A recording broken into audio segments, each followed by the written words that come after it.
General గా exams అయిపోతే stress relief కోసం మేమైతే నాన్ వెజ్ రెస్టారెంట్స్ కి వెళ్తాం. బట్ ఆ రోజు సాటర్డే.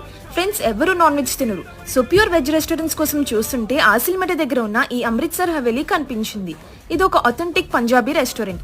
నాన్ స్పైసీ లవర్స్ కి, నార్త్ ఇండియన్స్ కి కూడా ఈ ప్లేస్ పక్కా నచ్చుతుంది. ఈ రెస్టారెంట్ లో స్పెషల్స్ కుల్చాస్. సో మిస్ అవ్వకుండా ట్రై చేయండి. టేస్ట్ అయితే అదిరిపోతుంది. లోపల వీళ్ళ అంబియన్స్, సిట్టింగ్ అయితే చాలా క్లాస్ గా ఉంటుంది. ఇంకా ఫుడ్ విషయంకి వస్తే first manchow soup, lemon coriander soup try చేసాము. లెమన్ కొరియండర్ సూప్ అయితే చాలా బాగుంది. నెక్స్ట్ వాళ్ళు కొత్తగా పెట్టిన మెనూలో నుంచి stuffed golden fry mushroom and Thai basil paneer order చేసాం. స్టఫ్డ్ గోల్డెన్ ఫ్రై మష్రూమ్ అయితే highly recommended. Presentation and taste రెండూ బాగున్నాయి. మెయిన్ కోర్స్ లో Hakka noodles and matar pulao try చేసాము. నాన్ స్పైసీ లవర్స్ కి అయితే ఇది పక్కా నచ్చుతుంది. ఫైనల్ గా మిల్క్ షేక్స్ అండ్ మాక్టైల్స్ తో ఎండ్ చేసాం. చాలా రిఫ్రెషింగ్ గా అనిపించాయి. డీటెయిల్స్ అన్ని డిస్క్రిప్షన్ లో మెన్షన్ చేస్తాను. కానీ ఇలాంటి వీడియోస్ ఇంకా కావాలి అంటే వెంటనే నా పేజ్ ని ఫాలో కొట్టేయండి.